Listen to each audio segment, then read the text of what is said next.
One of the hardest experiences to go through is trauma, whether it's emotional and or physical trauma. It is more impactful if the trauma happened and continued throughout your childhood. The confusion and hurt and the feelings of frustration that you felt but had no power to change could have been overwhelming and devastating to you at the time. To do justice to this talk, I will not be honing in on specific traumas, as there are all types of trauma that could impact individual lives, and what is trauma to one person is different to another. So out of respect to all of you out there who has had the initial misfortune in your lives to experience trauma, the most important thing is acknowledgement that you have experienced it, and more importantly, survived it.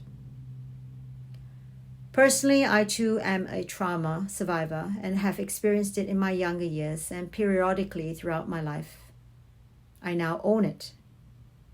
And whilst I was going through it, I can assure you it was no fun or games, and I honestly understand from the depths of my soul what emotional suffering and torment is.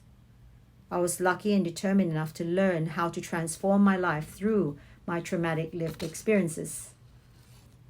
Amongst the many things I've learned, though, through the hard way, is that ultimately it is up to us to use the pain of the past to learn and to transform and recreate our lives to how we want it to be once we are adults and now have our personal power. It is easier, I know, to remain in victim mode. I too was once in this mode of poor me. Why did this have to happen to me? What did I do that was so wrong? The victim mentality and repertoire could go on, and you can find 1,000 statements that help you remain stuck in the state of being in a victim mentality and continue to live like this forever if you want to. The essential question is, does it serve you? And the simple answer is no, it doesn't, as all you tend to do is make excuses of why you can't change and be happy. You have basically made up your mind to become stuck in your past and refuse to believe that you are able to move ahead towards something different and maybe a lot better. For example, you're not aware that you may be currently attracting the wrong partners because they represent the comfort zone that you are used to. And you may hang around the same type of people because they make you feel secure. But that's the security of the past when you were unhappy. Think about it. That's why your life remains the same. As they say, same shit, different day. You were broken. But you can decide that you don't have to be broken anymore. You need a few things for the recipe of changing your life from here onwards. You'll need an essential ingredient of self-awareness. Another way of looking within to see who you are. To find the unbroken parts, or to mend the broken bits and find something deep within that you can love about yourself. If you don't know where to start with something small, like, do you think you are kind or caring? Or something along those lines, and solidify those thoughts and compound these good qualities slowly but surely. There are good things about you that maybe you're not used to hearing because no one ever told you. If you have someone you trust, ask them what they see that is good about you, if you don't know how to start at all. Another ingredient of the recipe is self-respect. Once you find good attributes that you may have, please become more self-aware of them, and then start to have self-respect that you deserve better things in life despite what you have heard from your past. The past is called the past because it is gone, and now the future is what is exciting because it is what you can create and grow. Belief is an essential ingredient. It's a belief in self, not in others, because I have learned that to have no expectation of others, no matter whom they are to you, but to learn to rely on yourself as much as possible and have belief that you are able to achieve what you want is really important. With expectations, perhaps hope for the best, but expect the worst. Sounds like I'm being pessimistic? No. Actually, it's reality when it comes to expectations in relation to other people. To have no expectations is best because if they surprise you in a great way, it's wonderful and a bonus.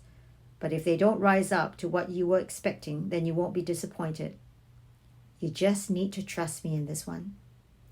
I learned a hard lesson not too long ago, which is why this is now something that I tell people. Sometimes the people whom you think will do the right thing by you do not. But then other people whom you didn't expect this from come through in more ways than one. So learn to have self-belief in what you are able to do for yourself or can learn how to do. Like my mother used to say, if there is a will, there is a way. So make that your mantra, perhaps. Understand the lessons that your traumatic experience taught you.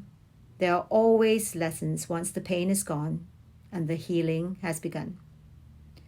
They may be hard to see to begin with as you are still very vulnerable, but think deeply about what the experiences that you have gone through has taught you as a person. There are lessons to be learned, perhaps how not to be, or how not to think, or behave, or that you need to do things differently from your friends and family to achieve a different outcome. You might ask a trusted person or go for counseling or some type of therapy to find out from an unbiased and trained person. Once you get that aha moment of what the experience could have possibly taught you, you can start to make decisions on how you want to be or act to change your reality. Think that of the people who caused you the trauma, whoever they may be.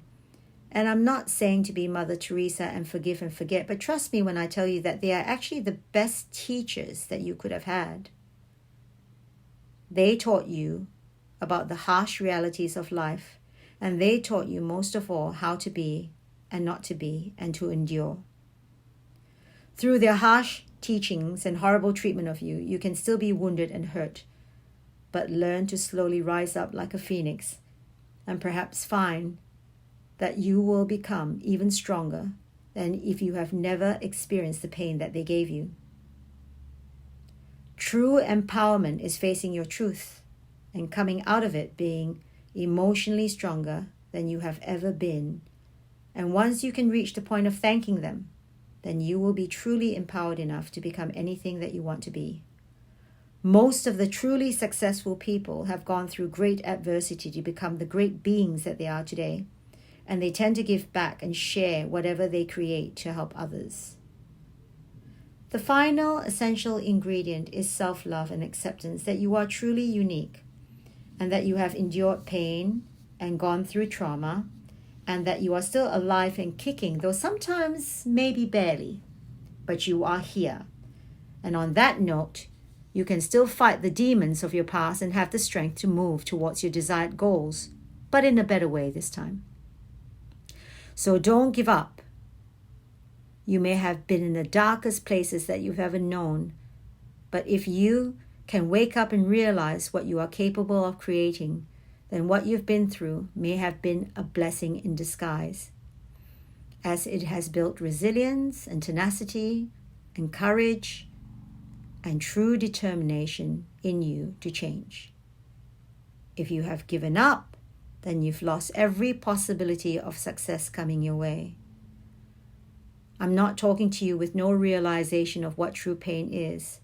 If you ask the people who really know me, they will tell you that I've experienced all types of pain and have come through even more ferocious and motivated to live a different reality. My reality is whatever that is that makes me happy, and I won't let anyone or anything stop me. The desire is so strong simply because I have lived unhappily for so long that my motivation to live the way I should have lived needs to be achieved. Personally, I feel that I've been robbed of happiness for too long and now desire to have it almost all the time in my life if possible. I know that we live through seasons of happiness, sadness, loss, loneliness, frustration. But I intend to live mostly as happy as possible, and I've made that my mantra. So do think about what I've had to say about being subjected to trauma, but coming out of it, becoming an even better individual. And thanks to it, you never know, you might even become great. So live and let live and go for your goals and just try, won't you? After all, what have you got to lose? You already know what unhappiness is and have lived through it. What about trying to live in another reality? It all starts with daring to change old thoughts and learning to accept the past, but to think differently. If this talk has made a difference to one person or a few people, I would be ecstatic. If I can do it, so can you. I'm not different from you at all. I'm just brave enough to imagine another reality. Thank you.